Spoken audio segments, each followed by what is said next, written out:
A good old-fashioned Louisiana rodeo, traditional entertainment for the entire family. But those taking part aren't experienced cowboys. They are like convicted killer James Benefield, inmates at Angola prison serving life sentences. Mr. Benefield won last year's convict poker tournament, a card game unlike any other. It's the brutal and dangerous nature of this rodeo that both attracts some and repulses others. The inmates volunteer to take part. In return, they get to see their families and compete for prize money. Most here view it as a reward. A privilege just to earn money to take care of yourself.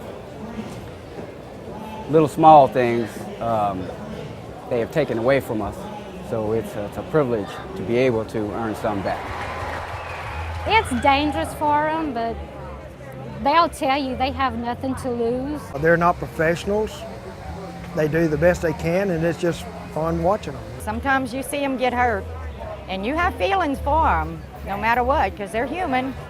That's not the way former inmate Gregory Bright feels. He served almost 30 years at Angola prison for a crime he didn't commit, and says the prize money of just a few $100s is why the inmates risk serious injury. It's a way to persuade the inmate without force, you know, putting a dollar sign up there saying, you know, run into this bull for this $100.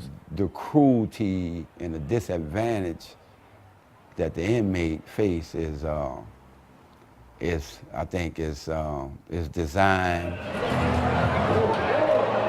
The money raised from the rodeo goes back into various prisoner programs, like paying for musical equipment and building fairground rides.